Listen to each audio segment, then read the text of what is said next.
दोस्तों, क्या आपने कभी सोचा है कि लेटे-लेटे भी किसी की आज्ञा मानी जा सकती है या नहीं? जी हाँ, इस प्रश्न का उत्तर इस कहानी में ज़रूर मिलेगा, अंत तक सुनिए।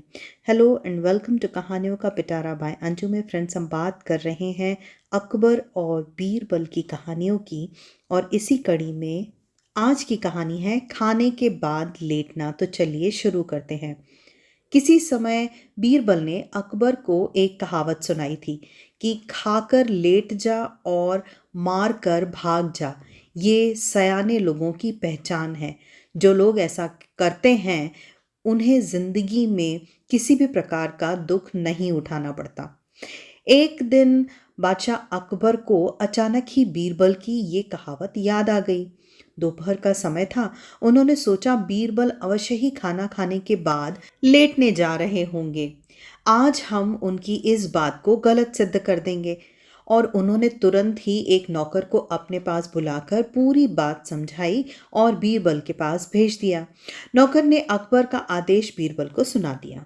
बीरबल बुद्धिमान तो थे ही। उन्होंने समझ लिया कि बादशाह ने उन्हें क्यों तुरंत आने के लिए कहा है। इसलिए बीरबल ने भोजन करके नौकर से कहा, ठहरो, मैं कपड़े बदलकर तुम्हारे साथ ही चल रहा हूँ।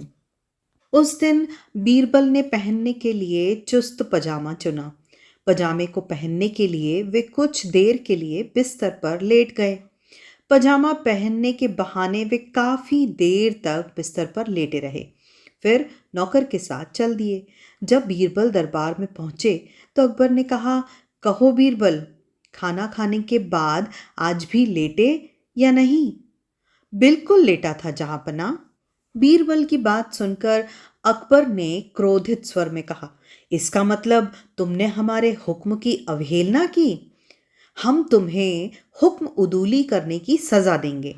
जब हमने खाना खाकर तुरंत बुलाया था तो फिर तुम लेटे क्यों? बादशाह सलामत, मैंने आपके हुक्म की अवहेलना कहाँ की? बीरबल ने नर्म लहजे में कहा, मैं तो खाना खाने के बाद कपड़े पहनकर सीधा आपके ही पास आ रहा हूं। आप चाहें तो पैगाम ले जाने वाले से पूछ सकते हैं। अब ये अलग बात है कि ये चुस्त पजामा पहनने के लिए ही मुझे लेटना पड़ा था। बीरबल ने सहज भाव से उत्तर दिया। अकबर बादशाह बीरबल की इस चतुराई को समझ गए और मुस्कुरा पड़े। तो फ्रेंड्स, इस कहानी के माध्यम से बीरबल ने हमें कितनी अच्छी सीख दी है कि समझदारी सिर्फ नियम को मानने में नहीं बल्कि उन्हें सही तरीके से पालन करने में होती है।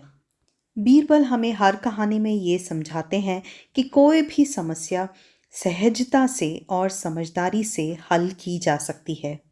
तो फ्रेंड्स, ये थी आज की कहानी। अब हम मिलेंगे अगले वीडियो में किसी नई कहानी, किसी नई रचना, किसी नई कृति के साथ।